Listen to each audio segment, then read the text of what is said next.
নবম শ্রেণীর সুপ্রিয় শিক্ষার্থীরা, আশা করি তোমরা সবাই ভালো আছো। আল্লাহ তাআলার অশেষ রহমতে আমিও ভালো আছি। আজকে আমরা আলোচনা করব তোমাদের আগামীকাল যে পরীক্ষা ডিজিটাল প্রযুক্তির যে প্রশ্নটা থাকবে সেই প্রশ্নপত্র নিয়ে আজকে আমরা আলোচনা করব। তো ওইখানে একটি প্রকল্প দেওয়া থাকবে। এই প্রকল্পের নাম থাকবে হচ্ছে সাইবার নিরাপত্তা বিষয়ক সচেতনামূলক তথ্য উপস্থাপন। তো চলো প্রশ্নটা পড়ে দেখা যাক কী লেখা আছে এই প্রশ্নতে। ডিজিটাল প্রযুক্তি ব্যবহারের বৃদ্ধির সাথে সাথে এর নিরাপত্তার ঝুঁকিও ক্রমাগত বেড়ে চলেছে। এলাকার সাধারণ নাগরিক যারা এই ব্যাপারে সচেতন না, তারা বিভিন্ন সময় নানামুখী সমস্যায় পড়ছেন। মোবাইল অন্য যেই কোনো ডিভাইস ব্যবহার করে তেমন নিরাপত্তামূলক ব্যবস্থা না থাকায় এলাকার লোকজন প্রায়শই সমস্যায় পড়ছেন, ব্যক্তিগত, আর্থিক, এমনকি সামাজিক সমস্যায়ও পড়ছেন। এই বিষয়ে স্থানীয় লোকজনদের মাঝে সচেতনতা বৃদ্ধির জন্য তোমাদের এগিয়ে আসা জরুরি, যার একটি চেষ্টা এই প্রকল্পের মাধ্যমে শুরু করতে হবে। সেই জন্য তোমাদেরকে বিদ্যালয়ের বার্ষিক সম্মেলন বা অনুষ্ঠানের সাইবার নিরাপত্তা বিষয়ে স্থানীয় নাগরিকদের মাঝে সচেতনতা তৈরির প্রস্তুতির লক্ষ্যে চারজনের দলগত একটি সৃজনশীল উপস্থাপনা প্রণয়ন করতে হবে। এই উপস্থাপনায় যে বিষয়গুলি তুলে ধরতে হবে তা অবশ্যই হতে হবে শুধুমাত্র তোমার এলাকার নাগরিকদের জন্য সাইবার ঝুঁকি সম্পর্কিত নিরাপত্তা বিষয়ক। বিভিন্ন উৎস থেকে তথ্য নিয়ে তারা তুলনামূলক বিশ্লেষণ করে কোন ঝুঁকিগুলোর জন্য নিরাপত্তার কৌশলসমূহ তোমাদের উপস্থাপনার জন্য বিবেচনা করবে সেটা বাছাই করতে হবে। প্রতিটি উপস্থাপনার উপর দল ভিত্তিক বুকলেট তৈরি করতে হবে, যা সম্মেলন বা অনুষ্ঠানের দিন তোমাদের শ্রেণীর স্টলে প্রদর্শন করতে হবে। সম্মেলন বা অনুষ্ঠানের তোমাদের উপস্থাপনার বিষয়ক একটি প্রচারণা তথ্য স্কুলের গুগল সাইটে প্রদর্শন করতে হবে। আচ্ছা, এই ছিল ঘটনা। কাজের ধারাবাহিকতা। কাজ ১, নিজ এলাকার নাগরিকদের জন্য সাইবার ঝুঁকি নিশ্চিত করার জন্য সম্ভাব্য সাইবার নিরাপত্তার ঝুঁকিগুলোর নাম ও কতজন কোন ঝুঁকির কথা উল্লেখ করেছেন তার উপাত্ত অন্য দলের সদস্যদের নিকট হতে সংগ্রহ করো। ২, ঝুঁকিগুলিকে ১, ২, ৩ ক্রম অনুসারে রূপান্তর করে সংগৃহীত উপাত্তের ভিত্তিতে নিচের নমুনার মতো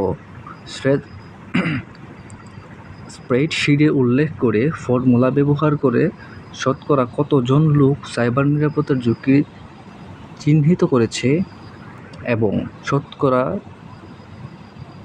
জন্য একটি বার চার্ট বা পাই চার্ট বের করতে হবে। এখানে একটা চার্ট দেওয়া আছে, এই চার্টের মতো করে নমুনা তৈরি করতে হবে। আচ্ছা, কাজ ৩, এই চার্ট হতে সিদ্ধান্ত নিতে হবে যে কোন সাইবার ঝুঁকির জন্য তোমাদের এলাকার নাগরিকদের সচেতনতা প্রয়োজন। কাজ ৪, সাইবার ঝুঁকিগুলোর জন্য কী সামাজিক প্রভাব পড়তে পারে সেগুলো দলের সদস্যদের মাধ্যমে আলোচনা করে চিহ্নিত করো। কাজ ৫, প্রতিটি সাইবার ঝুঁকি হতে নিরাপদ থাকার সম্ভাব্য কৌশল কী হতে পারে সেগুলো নিজ দলে আলোচনা, অন্য দলের সদস্যদের সাক্ষাৎকার ও সুযোগ থাকলে ইন্টারনেট থেকে সংগ্রহ করে সেই তথ্যগুলো খাতার কাগজে নিচে ছকের মতো করে নিজ খাতায় লিখো। যেমন এখানে 3টি করা আছে: নিজ দলের সদস্যদের থেকে প্রাপ্ত কৌশল, অন্য দলের সদস্য থেকে প্রাপ্ত কৌশল, ইন্টারনেট থেকে প্রাপ্ত কৌশল। আচ্ছা, কাজ ৬, প্রতিটি ঝুঁকির জন্য একটি করে স্লাইড বা পোস্টার তৈরি করতে হবে। দলের প্রত্যেকে একটি করে ঝুঁকি বেছে নিতে হবে, যেন ওই ঝুঁকির প্রভাব ও তা হতে নিরাপদ থাকার কৌশলসমূহ তথ্য নিয়ে স্লাইড বা পোস্টার তৈরি করতে হবে। কাজ ৭, সকল তথ্য, ছবি, চার্ট, ইনফোগ্রাফ, ভিডিও, সাক্ষাৎকার ইত্যাদি দিয়ে একটি ভিডিও ডকুমেন্টারি এডিট করার ক্ষেত্রে নিচের সফটওয়্যারের স্ক্রিনশটের ভিডিও এডিটিং টুলসগুলো ব্যবহারের ধারাবাহিকতা চিহ্নিত করে সংখ্যার ক্রমানুসারে চিহ্নিত করে দেখাতে হবে। সেই ক্রমানুসারে ভিডিও এডিট করার ধাপগুলো ফ্লোচার্ট নিজ খাতায় উল্লেখ করো।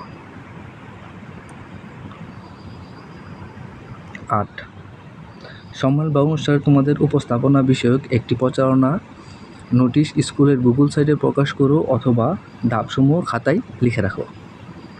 কাজ 9, পোস্টার ও ভিডিও প্রস্তুতের ব্যবহৃত তথ্য ও মিডিয়ার ক্ষেত্রে মেধাস্বত্ব বা কপিরাইট সংরক্ষণ করতে হবে। এই জন্য তোমার ভিডিওর ক্ষেত্রে মেধাস্বত্বের কোন বিষয়গুলো প্রযোজ্য তা যুক্তিসহ লিখো। সর্বশেষ এবং 10 নম্বর কাজ যেটি, প্রত্যেকে যার খাতায় আজকের প্রজেক্টে দলের সদস্য হিসেবে নিজের দ্বারা সম্পন্নকৃত কাজগুলো উল্লেখ করো। তো সুপ্রিয় শিক্ষার্থীরা, এই ছিল আজকের যে প্রশ্ন, যেটা আগামীকাল তোমাদের পরীক্ষায় আসবে। দেখা হবে পরবর্তী কোনো ভিডিওতে। সে পর্যন্ত ভালো থেকো, সুস্থ থাকো। আল্লাহ হাফেজ।